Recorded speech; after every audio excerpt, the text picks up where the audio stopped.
Imagine a league built by the people, for the people. A league dedicated to the economic development of your city.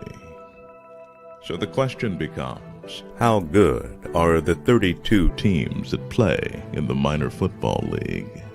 Well, there's only one way to find out. You have to experience the MFL.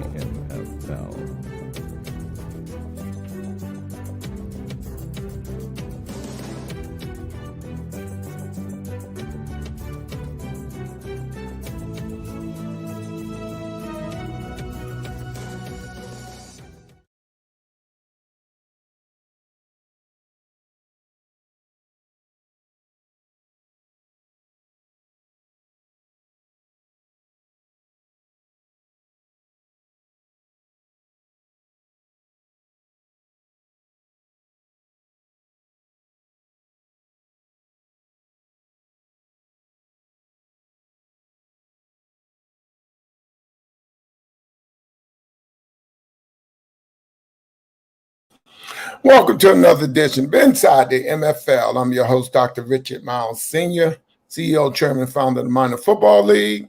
The day is Wednesday.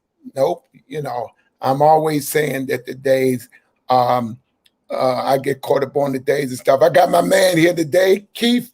How you doing, Keith? Keith, I have Keith Jones on. Also, once I get him back here, technology is something else, as y'all know. But anyway, I want to talk about the Minor Football League. The Minor Football League, we will be going at the end of July. Right now, we still having problems with the different venues, but I can assure everybody the MFL will go as planned. But we're still trying to find out what's going on with this COVID. Some parts of the country open, some parts is not. And we seem to have this problem here. But I want to reassure that GMs are doing a great job. We will be moving some of the franchises come next year. But I'm just excited about the MFL doing the things that we do. We want to make sure we bring former players from the field to the front office. And these are some of the things that we're doing. We're still signing players. A lot of players are calling and have a lot of questions about the MFL. A lot of them just finding out about it. And they was curious to find out, is this new? No, it's not new. It's new to you. The MFL been around for going on 28 years. And we want people to understand that we are the laboratory of change. And like I say, I had my guest, they'll be coming on soon. But right now, we're just trying to make sure that people understand and find out exactly where we are as a league. We not immune to a lot of things just like everybody else. Things do come up, things happen, but it's not in our power. So these are some of the things that the MFL, we deal with constantly, being a part of it, being a league that is for the people and by the people. So right now we want everybody to kind of like bear with us. We're not going anywhere in terms of the season not going on because the season will be going on. But right now we just a little kind of wait for the powers to be to tell us when we can go. And right now, everybody doing a great job. But I also want to point out that we're getting a lot of calls from different parts of the country asking, is it possible or can the NFL come to certain parts of the country, like the Midwest, or further up a little bit? So I told them that's something that we are looking at, me and the executive board. So we're trying to look at all types of area, what would be best, what would be feasible for the league, because we still want to stay geographically. We want to keep things close in terms of where we're doing as far as the league. Also, we're still doing the Africa move. We're not going to be, that is going to happen.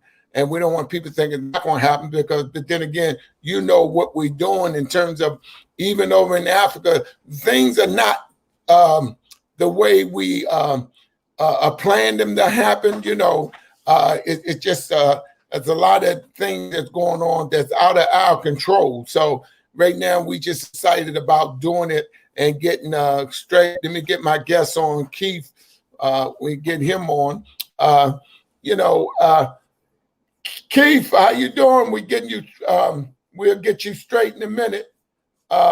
We're excited about all this, but like I said, Africa, we still going. But Keith, we still trying to fight through this. I'm trying to fight through the technology right now. This is crazy. This is 2 weeks in a row, and I just, atmospherically speaking, it's been interesting. I'll say that, but you guys got to keep the wheels turning, as I tell people. You just got to keep moving, keep doing the process, and that's all you can do, Myles. I mean, it's really almost as simplistic as that. So. Yeah, and it's as I was stating to our audience that we're still going to go, Keith.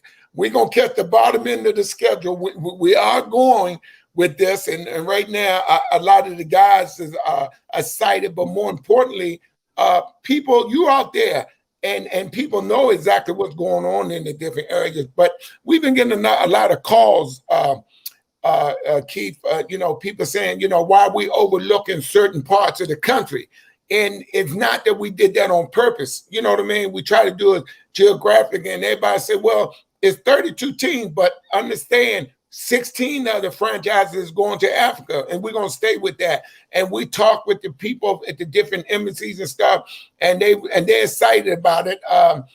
But we want them to understand that half of the league are over there. So now you can't take these 16 and spread them out so far that geographically they'd be too far from each other, and then it'll cost the league more money. And as you know, this will be the second year that the league taking a hit. We're not folding up because that's not in me, Keith. But maybe we'd explain to our audience why we're trying to keep it geographically close. Well, in 2020, that was what Major League Baseball did. They played in the divisions and played within the close jurisdictions. There wasn't much travel. There was no long distance. There was the DC franchise didn't go play Los Angeles franchise. There was none of that for 2020. So it changed a little bit for 2021 as things are continuing to open up. But from a sports standpoint, we see what's still going on, whether it be the NBA or the the NHL or what have you at that top level.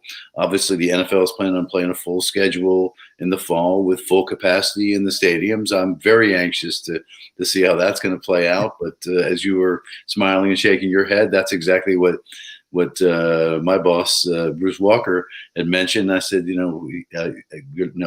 Washington football team is going to be playing in the NFL, and he's like, well, okay, we won't be at the stadium. We'll see you guys later.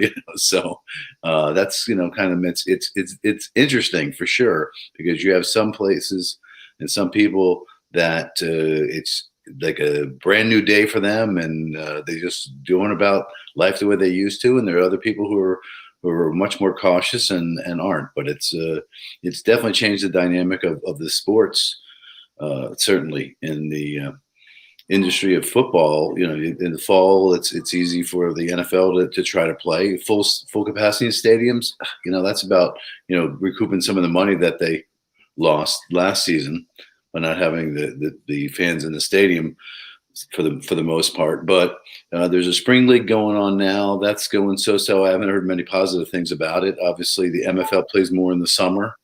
And as you said, you hope to get the second half in, and part of that is because of the venues that you're trying to get into and such. So, that's Yeah, well, Keith, as you know, you've been in this business a long time.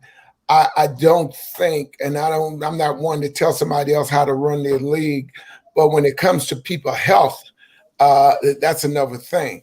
Also, you're hearing all these horror stories about what's going on, and we tested our guys, and we try to test them twice a week right now. because we did have some GMs that catch COVID, and I'm very transparent. I openly acknowledge that. So what we're going to do is stick to our guns. The Southern Division is kind of close to Mid-Atlanta, so it's not too much of a trip for the Oilers in North Carolina to come up here. That, I think, 6-hour trip. I think that's doable. South Carolina, that's doable. Georgia, it could be that could be a little more, Georgia and Florida could be a little, bit of a stretch, but we're going to keep everybody in their conference. But as you know, we're not going to do a couple of teams. We're not going to do in our conference because of what happened. We didn't replace the general manager or the coaches up there in Philadelphia with the Saints because of, our GM that passed up there a couple of months ago. So we're just going to wait the next year for that. I think that would be better to do that, not make a move on that as we speak. And I think his wife and the other people was involved in it. They was just saying, they just glad we're not going to move it, But, that we constantly we're trying to work out different scenarios, Keith, in terms of how we're going to move this along, because it's going to move along. But that's why it's so important. And I explain to people, geographically, it's close. It's not bad to go to North Carolina and South Carolina.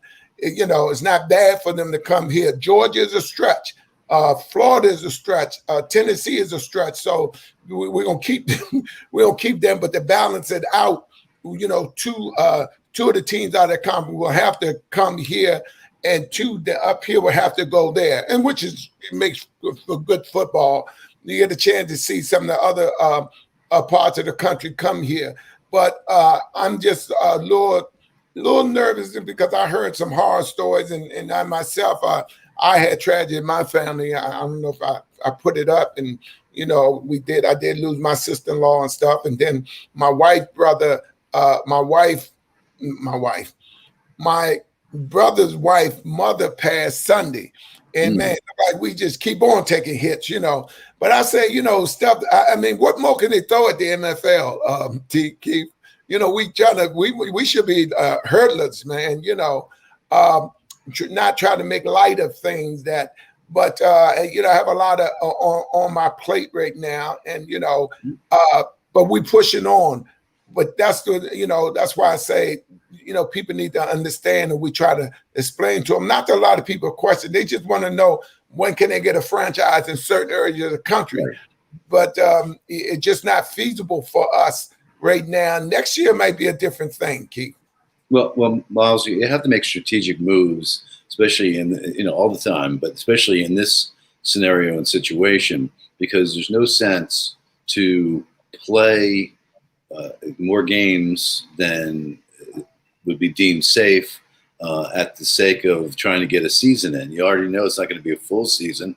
I commend you on what you're doing up in Pennsylvania with passing the general manager and such. And there's no reason to force anybody's hand. And it's not just team sports. I mean, you can look at the PGA Tour and John Rahm, who was leading the tournament last weekend, somehow contracted COVID-19, and the tour asked him to not play to try to win the tournament. So I mean, here's a guy that worked hard and such, and he was unaware, and then the tour, PGA Tour, said it was by CDC guidelines and such. And those are guys that there's only usually a couple guys in a pairing, so that's what a pairing it would be too. But that's not a team sport, so you're not immune. You just never know, and I'm not sure it's still been figured out how John contracted it, but that doesn't matter. It's that he did. So anybody's susceptible. And I'm glad you point that out, Keith, because it's kind of, and every time Dr. Fauci says something, man, it's scared the jeebie creepies out of everybody. Now they're talking about this new strand right here, and I was talking to few of my staff, and he said, "So what did that mean?" Now it's so I don't know what to say to him. All I know is we're gonna go, but we're gonna be very careful. We're gonna get these 4 games in the playoff and whatever. But I'm still worried in terms of I have so I'm responsible for so many people, as you know, Keith. A lot of people understand that. And the worst thing I could do is someone say, "Oh, you know," I just don't want no one to say report Can't get careless. Don't get careless. It does no good for anybody, and it certainly does no good for you because you're the precipitator, if you will. I mean, you're the guy that that'll come back on because you forced an issue or because you said, "Hey, let's go," and we shouldn't have gone. So, and that's it's just sad. But I like the fact that you come on and stuff. And I had my GM for the Colts. They've been doing a great job, man. Got a lot of nice guys over there. And I promise them we will get over to the camp. I told them down the south, I'm not going to make no promises about coming down. But Mr. Chuck Barlow, the general manager, went to Georgia Warriors. He back and forth up here. And I have to commend him. He's doing a great job. But and also, I wanted to say my GM down there with the Oilers, he has attracted, I'm glad he's doing better now. So like you were pointing out, I have to be careful because everything are pointed at me for, and it's not me. And a lot of people understand it's really not me. Of course, I would like to play, but it's other people like, pushing and it. And I think people don't realize that, Keith. They think I do make all decisions, which I do, but I'm not just the one that want to go. These GMs have worked hard, and these coaches have worked hard, and these guys, and they want to play. You know what I mean? Yeah. But not at nobody getting sick at Spence, because I read that they were talking about on the news a young lady was pregnant, had that. I don't know, you might have seen it on Fox 5. They were talking about the young lady had a baby shower, and someone must have been there, had COVID, and she ended up dying in the baby. So that was heartbreaking to me. And this goes to show you that this thing is not over, and we have to be careful, Keith. We have to be careful. Yeah, we're waiting to see on the variants. I've actually helped out in numerous vaccination spots to make sure that people were getting their vaccinations that wanted them. And it was very interesting to see the different array of people who would come in and get vaccinated. But those kind of situations, they just keep going on and on. But the vaccination part was you get this paper card, official card from the CDC, but they won't let you laminate it, or you're told not to laminate it because of the variants. You may need to get a booster shot.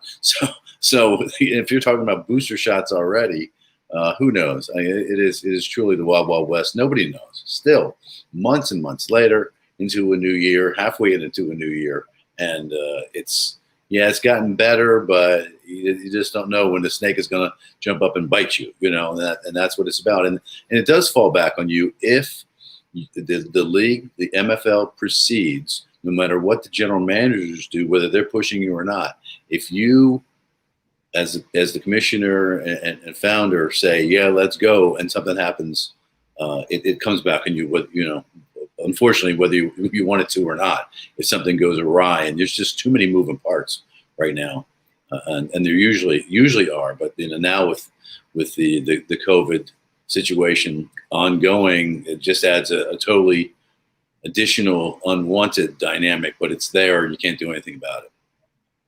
Absolutely. And me, Keith, I don't do anything. I'm gonna call the shots here. But I feel for these players. They want to get it. They want to show people. They get an opportunity to be showcased and stuff. And believe it or not, Keith, we get so many calls, man. And people want to come from different parts of the country. And I have a problem with that, because I'm like, I'm just going to be honest with you. If you don't have relatives in those areas where those franchises, please don't come. I don't want nobody to say, well, they promised us room and board or something like that. We can't. No, don't do it. Stay there or where you at. You just have to wait this out. I had some agent call me and say he had some players. He calling me now because at first they were going to wait for the XFL in 22. And I'm like, you going to wait? What? Well, they was really going to wait until the XFL come back in 22. I say, well, okay. But when they were thinking about it, they said, okay, well, let's see what the MFL doing, and let's see if they're going to go. We heard that they was going to go, which we make sure we stay as transparent as possible, with MFL Nation and people understand, so we can get them, so they be clear on what we're doing. But they said it was going to wait. I mean, I'm like, you waiting, that's another year that kids coming out that next year, and that makes you kind of, but I don't think, and I think they begin to understand that, Keith. Maybe you can, amplify it a little more. You realize that if you wait, then the kids come out the next year, and it's two-sided question, Keith. Because right now, with the sports going on here, it's not going. They say it's going to open, but it's not, Keith. Answer the first one first. And that's a well taken point, Myles, because it's like the being able to graduate from high school and walk across the stage. That didn't happen the last year, and you had to do it virtually, and now some are walking and some are not. But the point is, just because you didn't get, I'm going to a couple of weddings this year that were supposed to happen last year. I mean, that's it. So you just push them, but the problem is, you got a lot of people that had to push things, and it backs up. And it doesn't matter if it's a wedding or it's a football draft or if it's football being played or what have you. And then the numbers, it's like you say it all the time, it's a numbers game. And it's not just for sports and for the phase of football, but it's for everything. There's only limited time on your calendar. There's only limited time in the world. There's only so many slots on a roster, no matter what the sport is. I mean, it just comes. And so these guys coming out, they have nowhere to go, and it's not a good thing. And not everybody's going to get on an NFL roster, and not everybody's going to get a second chance or a chance to continue their football career or any sport really from that standpoint. But that's just where we're at with things. But the guys that are out there, and I'll say this, this because you played, you just have to stay in playing shape as much as possible and be ready when the pads are strapped on, because you can't let yourself get behind in any phase, because the next guy's ready to step up and take that slot, and they'll take it right from you, right in your face, and not even think it twice about it. So, yeah, and I'm glad you kind of point that out. And now we have this dilemma. A lot of kids, young men calling and said, they go on to college, but they're not going to play college football because they know most of them guys going to have another year. So these guys come in and they were saying, we going to school.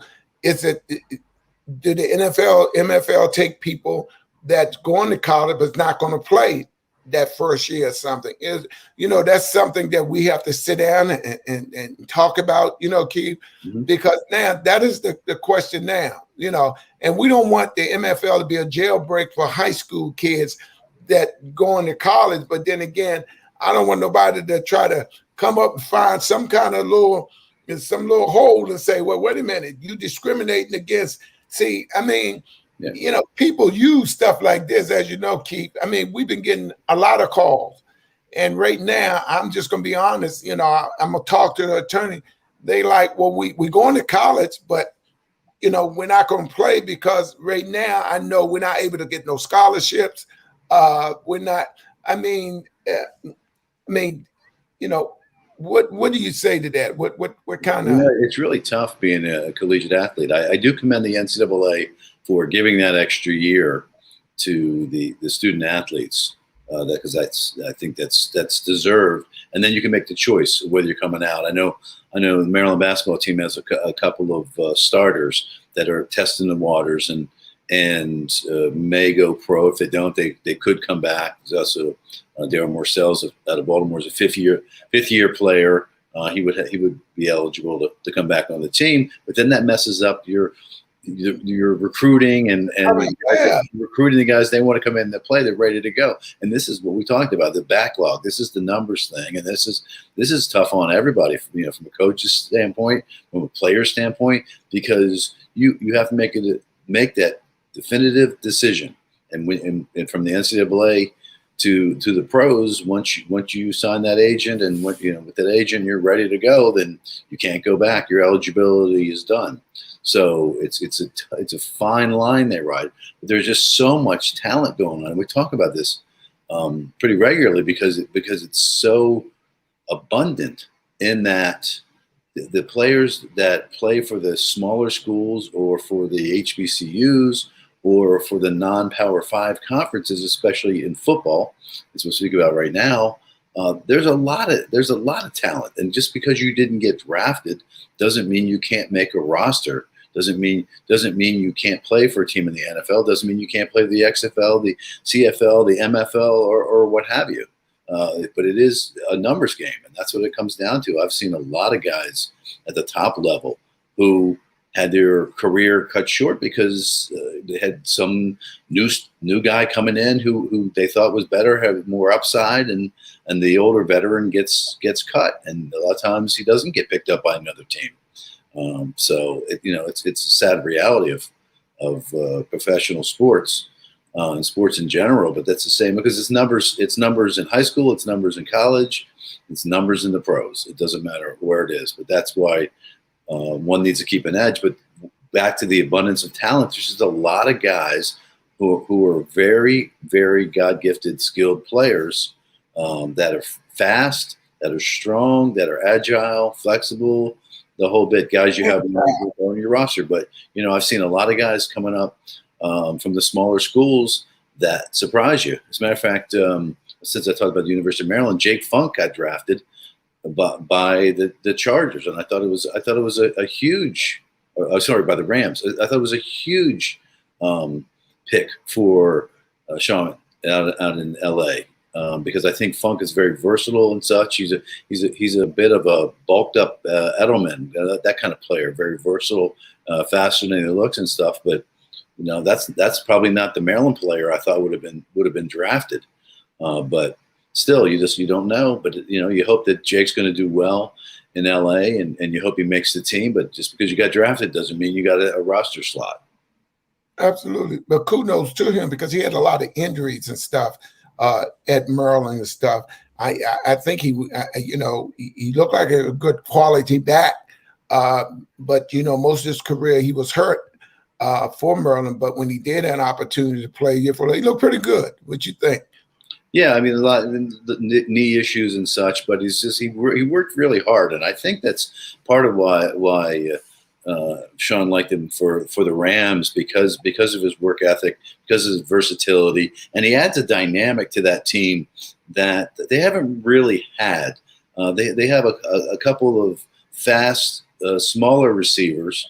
But Jake out of the backfield, Jake as a halfback would be interesting, and I think they want him also for special teams. I think he'll be returning some kicks and potentially some punts and things like that. But that's that kind of player that you want, kind of like that Swiss Army knife, if you will, a guy that can do a lot of things because you've got one roster spot that you're giving up for a guy, and you want to get as much out of it. That's why I was really impressingly amazed that a long snapper got taken.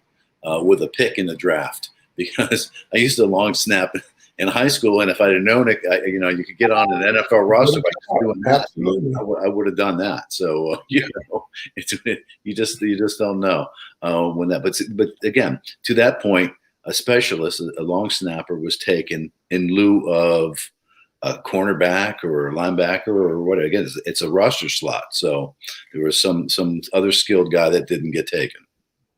And as you know, Sean was here with the Washington team before, so he was familiar with the players in this area. So he's seen something, like you say. Sometimes a lot of people are overlooked, and because if people don't know them, and with the NFL, there's always somebody knows somebody or remember you. You know what I mean? And that's how you get in there because there's so many, people there. And just going back to what I was saying, one of the young men was on the phone with me for about 30 minutes. And he was explaining, great, good size and everything. He said, but I know, I'm going to school, but I know I will not get an opportunity to go out there because of the guys having an opportunity for the give him another year. And if I'm red shirt, I'm gonna be doing the same thing. I'm gonna just be sitting. I'm not going to get any. So, I was just, asking, Dr. Myles, is it possible that I can come and, try to sign on trial for one of the MFL teams? And what he said makes sense. When you think about it, these kids are going to be sitting. Yeah, we talk about the reps all the time. I mean, I tell the story pretty regularly to people, in that parents and student athletes will come to me and ask, should I go to take a slot on Alabama's team, or should I play somewhere else? And I said, well, you're going to be a first or second stringer in Alabama, and if you're going to sit and be a third stringer, or maybe get into the game, you're not getting your reps. You're better off taking your talents, being more of a top dog at a smaller program. And we see that a lot of guys understand that, and Alfred Morris and different guys that, may not play for long, but they have an impact when they're in there. They got their shot. It's just about give me my shot. And I'll show you what I can do. And that's why we still see some of the smaller schools, some of these players come out. And it's all about scouting. It's really the guys who in the front office who are really, really successful, general managers, assistant general managers, directors of scouting. And so if those guys, the ones who know what they're doing, know what to look for, find these guys. And they end up being professionals for quite a few years, and certainly helping your team. And that's what it's about. I mean, it comes down to the big W, as always. It's always about the winning program, or the winning process, or the winning dynasty, or whatever it is. Absolutely. And I look at a player like Alfred Morris. Great career to me. Bounced around a little bit, but he's been in the league now for about 6 years now, or so that was a great career. Also, I wanted to point out a friend of mine, we grew up together and everything. His son just signed with Alabama, one of the top players out there in Maryland. And he signed with Alabama, going to be playing defensive back. And we had some stuff up on the website. I know his dad, me and his dad grew up together. We went to high school together. Then we went to Cardozo together. But his son, really heck of a ball player. I mean, academically and everything else. I mean, he received a lot of awards and stuff out there. He's going to Alabama, and I'm excited for him. But as you said, that a lot of people, and the Power 5 conference, they greedy. They're going to grab all the great players. And you remember, now you probably remember this, what happened to Maryland a long time ago when Lefty took and grabbed all the top guards in D.C., Turk Tillman, Joe Hunter, all these guys there, forgetting one thing, one ball, and you had all these guys. Now, who was going to play? It was a mess. You remember that, Keith? Vaguely, but I know Lefty quite well, so I know exactly what you're saying. You have to be very strategic. Lefty was a very emotional coach, and he recruited that way too. If there was a guy he liked, it didn't matter if he had two other guys that were pretty good on the bench. He would grab them when he could. But he really built a nice program at Maryland before the undoing with Len Bias's death. But there are coaches that coach with emotion. There are coaches that will be very strategic in their player selection, and that's why I really like what the Washington football team is doing with Ron Rivera as their head coach. I like him, respected him since he played for the Bears. I mean, it was always linebacker was one of those positions I always was drawn to, and Rivera played it very well. And then to go on to be successful, not just to coach, get the opportunity, but to be pretty successful, and obviously in Carolina before coming to DC. But they've got the trio. Martin Mayhew is the general manager, and Marty Herney, who I've known I knew Martin when he played, but Marty Herney worked for the old Washington SAR newspaper when he and I covered the team at that point. And then Marty went on to befriend Bobby Beathard and was mentored, and he went out to San Diego with Bobby, and Marty's done a really nice job. It was kind of a mess in Carolina. Lost his job, got his job back, lost his job, got it back. But between Mayhew, Herney, and Rivera, these guys have kind of the trifecta going on. And I think that's a good way to do it. Rather than one guy or maybe two guys selecting players. You bring the insight and the perspective in, and a lot of times, and this is, I think, something that Coach Rivera really likes. He likes the different aspects. Oh, I missed that. I didn't see. We look at the same flower, but we see different things when we look at it. Some of us see petals, some of us see stems, some see thorns, some see pistils, etc. So not everybody sees the same thing in a player, what they're looking for. So I do like the tandem. And if you're going to have guys in place that are good football people, that's what you want to do, to pick the players that are going to best fit into that organization. That's why I'm really psyched. I mean, I'm a Ryan Fitzpatrick follower anyway, but I think the Fitz magic is real, and I think that the leadership is real, and the fact that I think he's on his 9th team now, but they took their senior pictures this week, and he said he was in his 17th year, which makes me, bends my mind and makes me scratch my head.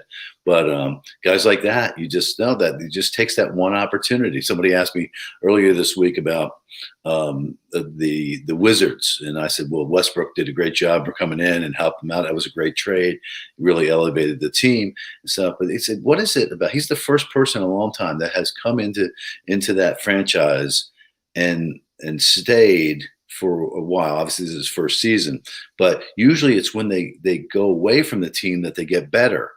And I say that sometimes that's called the curse of the bullets. But that's that way that goes sometimes with certain franchises. Sometimes there's a really good fit. Sometimes there isn't. You can take the same guy, put him on 3 different teams, and it's going to be 3 different scenarios.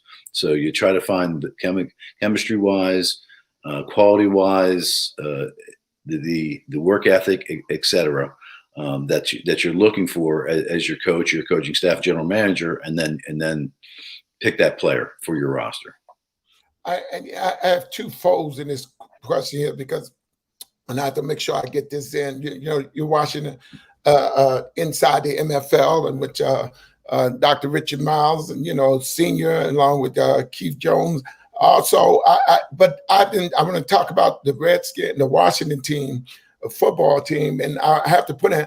I was one of the few people said long time ago, keeping, I do a lot of talking, that Westbrook need to be with a team like a Washington team that really don't have big guns, where you can see his full potential, where he have to play, where he's not the man, he have to be more of a teacher and help. And that's why he was played so good. He could have been up there with the MVP people when you really want to talk about it. You think about it now.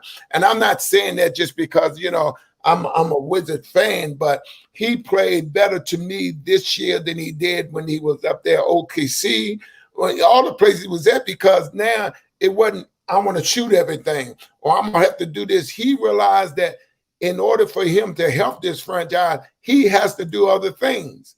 Then he was good enough to do it. I mean, he was down in the paint, and he was yelling mouse in the house. And I think I have to just give it to him. I think he did a great job, and I think if the Wizards ever get a 3, they're gonna be unstoppable. And I say things to everybody. Everybody look at me and say, "Dr. Myles, go ahead." If they ever got quiet, at the 3, it'd be all over. But now, getting back to the Washington football team, I was one that always told people when the Washington team was good, who was the coaches there? Former Washington players. Think about it. Joe Lavender, all them, Charlie Taylor, all them people was there coaching. Remember? Yeah. Remember that?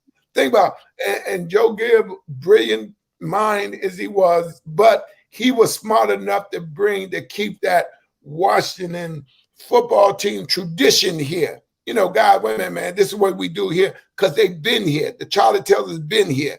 The Joe Lavenders, they've been here. They just call them Birdman, with the glass was long. But, I say the only way that this team would be successful, then they got Rivera, but he's doing what I said they need to do. Stop getting people over, bring some of them former players back for coaching. And I know Gary Clark, and I'm not, trying to sell it. I think Gary Clark will make a heck of a wide receiver coach. Not only that, I think he would be a good offensive coordinator. But in saying that, I just think these are the types of guys that here, even Otis Wansley. I think would be a heck of a run. See, these guys, and I'm not saying that, I know they probably say, yeah, talk, doc, but their knowledge of the game alone, you know what I mean? And they will bring that tradition back here that most of these young guys come in know nothing about. They really don't. As a lot of people come to the MFL, and your first question I get when I talk to people, is this new? I mean, this is great. I was looking at it, this new? I said, if you look there, we found it in 93. Oh, yeah. Wait a minute. I said it's new to you, but it's not new. But you have to have people. And that's why I went back and I started hiring coaches and GMs that played in the MFL. You know what I mean? So, I mean, you kind of follow what I'm saying. Now they bring Mayhew back, but I think with some other guys that's still here would be, and not telling no one what to do with their team and their, but don't you think that kind of makes sense a little bit? Well, Gary's always been a fiery competitor. I know he's matured a lot, thank goodness. He did a lot of TV shows together, but he's an interesting guy. I'll say that. But to your point, and this is what Daniel Snyder, the owner of the Washington football team, originally did when his team was still named the Redskins. He brought in former players. They always have their Hall of Fame, their Ring of Fame, and then they always honor to generate the different decades and things. So I think that part is really good, but it's it got lost a little bit along the way. But there are certain players. I mean, other than Doug Williams being in the front office, there aren't other guys, and I admire Doug greatly, but he's not in a position of I won't say a power, but of influence as far as decision making. And that's what I'm talking about. Term I'm looking for. So but it's a fine line, because not everybody who coaches can play, and not everybody who plays can coach. So you got to find that special person. It's like Byron Leftwich. You're talking about Cardozo. I mean, he played under Bob Hedden, and right. Our old coach, absolutely, and went on for for a decent NFL career. He has some longevity there. He bounced around a little bit, but whoever would have said, "Oh, he'd make a great offensive coordinator," that person's a genius. And nobody stepped forward and said that it was me. Said it was me. Well, maybe that was Myles. Nobody told me it was Myles, but that's the whole. Sometimes you just don't see this. Todd Bowles, one of my favorite guys on the planet. What a great coach. I mean, he's defensive coordinator for the Tampa Bay Buccaneers now, but he was head coach of the Jets, and I think that they kind of cut him loose prematurely. I think Robert Saleh, now coming from the D coordinator position in San Francisco, should do a really solid job for the Jets. Certainly, he'll remake that team, and they've already been remaking it since the draft. Not because of the draft, but brings stability, brings a lot of leadership as well. But Todd has that as well. So I would not be surprised if Todd got another shot to be a head coach in the league. But right now, the thing they have going on in Tampa Bay is just this side of phenomenal. They have a commitment. Everybody's bought into it. Everybody is back. They keep adding different parts to it. So you have one of the greatest players to ever play the game. You have one of the best defensive coordinators, offensive coordinators, and ultimately one of the best head coaches. Because even if Bruce Arians is not your favorite head coach, this guy knows how to put winners and managerial makers around him to be a successful program, and that's what it's about. Because Bruce Arians now has a Super Bowl ring, so it's an opportunity. And that's the thing with the MFL. For the guys that may want to coach in the NFL, come to the MFL. You will get an opportunity. Bring that knowledge, bring that collegiate experience, bring that collegiate knowledge. You mentioned Gary Clark. He played at James Madison. I'm not speaking negatively about James Madison, but it's a smaller football. Absolutely. Gary played in the NFL for a long time and was very successful at it, especially being undersized. So there are guys like that you find that just you click. And back when Coach Gibbs was coaching the true dynasty that he built in the 80s into the 90s, these guys played as a unit. I mean, it didn't matter if you're on offense, defense, special teams. It was one team, and that's certainly what made them successful along the way. And I got lots of stories about undersized linemen and got large human beings that you got moved from the defensive side to the offensive side, and all kinds of things and stories we can tell for different times. But that's what makes a team really good. But for those players who do pine to be a coach, who either in the NFL or maybe even collegiately doesn't mean you're going to, just because you played in the NFL doesn't mean that a college system or a team is going to say, oh, come on and coach with us.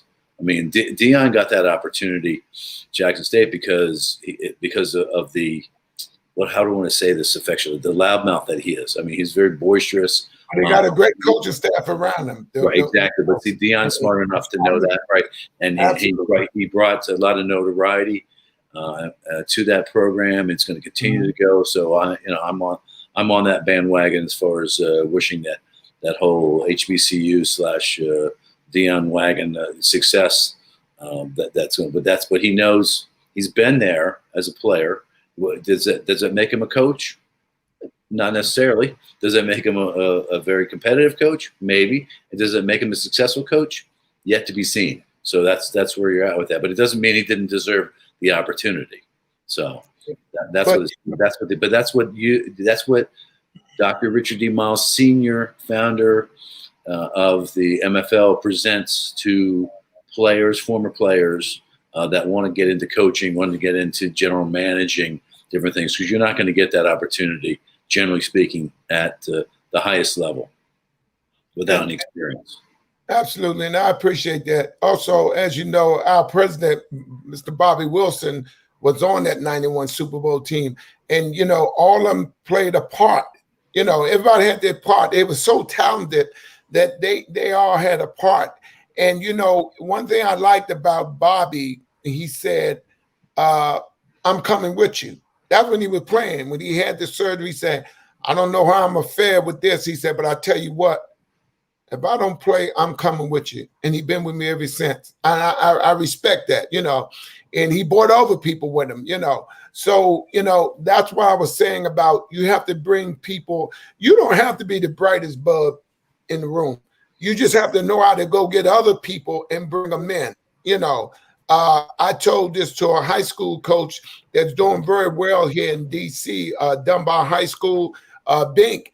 And he came out for the Washington Chiefs, and he was short. And he got mad at me because I told him he was too short. He couldn't see it off his line.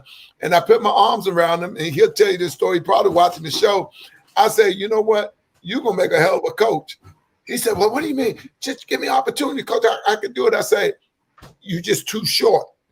And he was mad with me because of that, and I cut him. But as far as the knowledge of the game, you can tell. And right now, he took Dunbar. They won the championship, and they ranked. He do a lot of stuff. A lot of people go to him. But one day, I told him, I think a couple of years ago, I said, I told you you're going to make a good coach. And he just bust out laughing.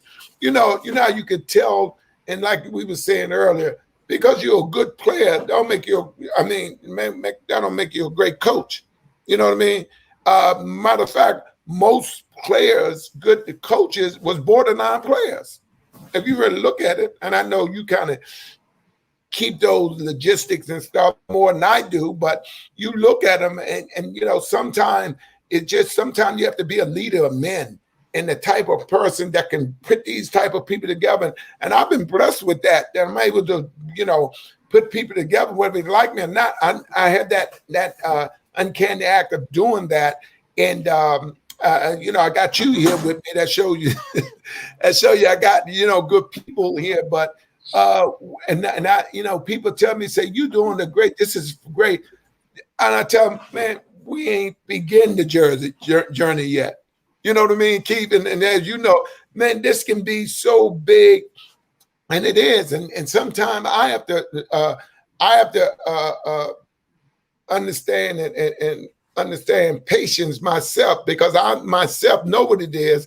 But you have some people a little slow in seeing it, Keith. But I got some great gyms. I mean, down in South Carolina, the gym down there. I mean, great guy, man. I mean, I got some great guys that they're like, we with you, Doc. we gonna go when you say go. Lamar, Ray, great, and my GM down there with the Oilers in North Carolina, Mr. Harvey Watson III. I can't say enough about the GM down in the Georgia Warriors, Mr. Chuck Baller. You met him. Chuck just ready to beat everybody.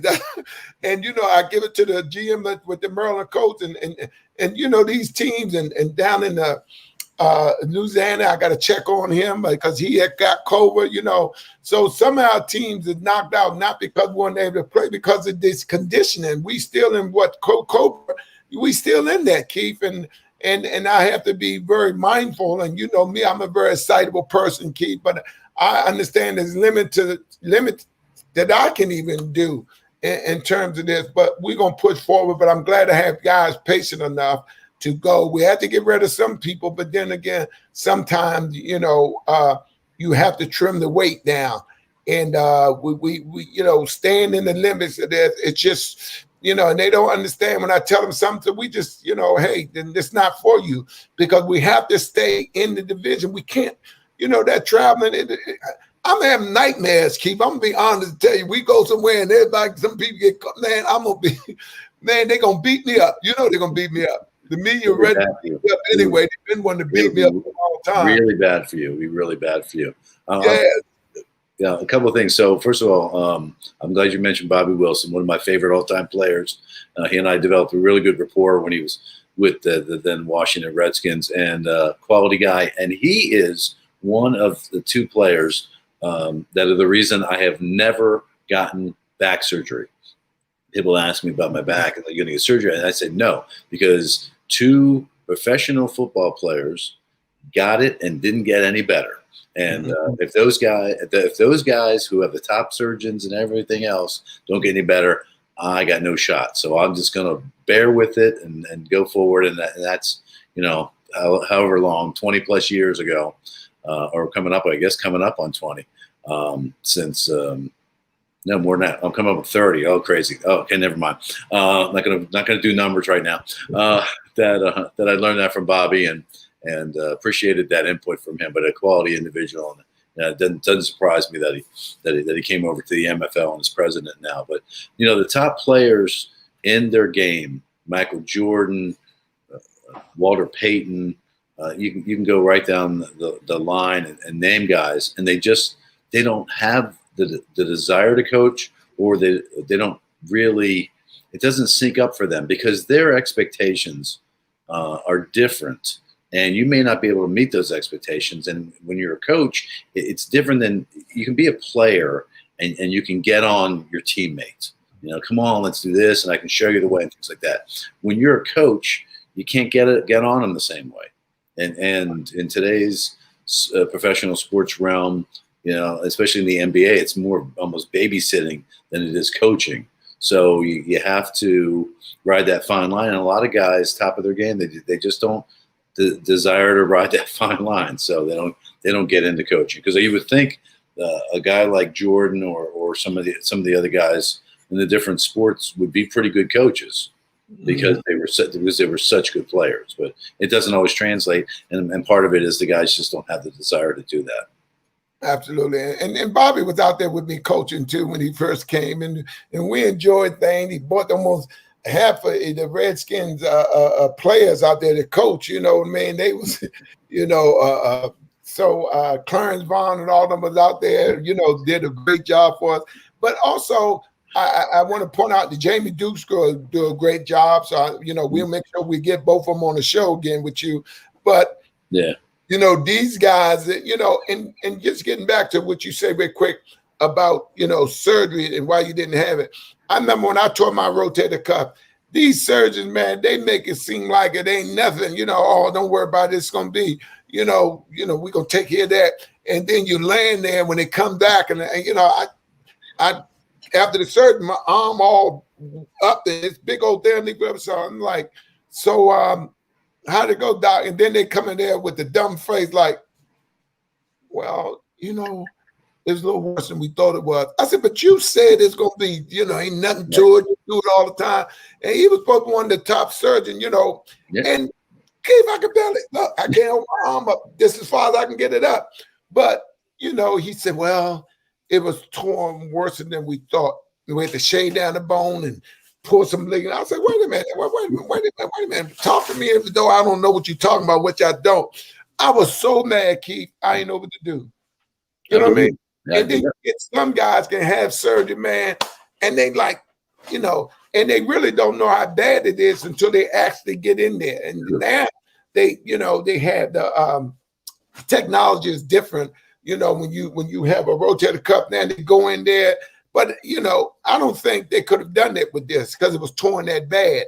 But they make you feel like, oh, it ain't a big deal. We had me back. And Keith, I wanted to cry, man. I wanted to cry. And it's how they can make you feel like it's nothing. And I guess they operate on so many people, and they get arrogant. They do a great job, but I just never been, and like Bobby, he told me, say, I don't know. And you could tell in his face he didn't really want, but that pressure to get you back out there. You know what I mean? Yeah, Bobby was very. I remember having that conversation. Yeah, we had numerous conversations, but I remember that one where he was very torn. Like, Keith, should I do this? Should I not do it? I'm like, I mean, it's your profession. I personally, as a friend, can give you some advice, but if I give you the wrong advice, then I kind of messed up the friend thing, kind of, that way. So it's a business, Keith, because they want to get you out there and get you on film, and then they can cut you there and say, well, you was moving, we on film. So it just changed. But I got some great people with me, but we are getting ready to go, but we still being cautious, Keith. I just don't understand that, we get all this, everything on people out there, but though, everything's all right. And people still getting sick. And then they talking about this third strand coming. Oh man, we just gonna keep doing what we doing, keep and just stay transparent to MFL Nation. And like I said, I'm excited about what we're doing, and we're gonna stay in the conference. And a lot of other parts of the country a little mad, but then again, I still run things, and I'm not gonna mess this thing up. But everybody will get a chance to see MFL football. I guarantee you that. I want to thank Keith for coming on the show as usual. We got my man. I know when Bobby come on, y'all gonna be talking more than me. Y'all gonna put me to the side, but it's good. But also, I want to thank the GM for doing a great job, and they're hanging in there. In the MFL, we doing what we're supposed to do. And thank you again, Keith. This has been another edition of Inside the MFL. I'm your host, Dr. Richard Myles Sr., along with Keith Jones. We'll see you Friday. Thank you.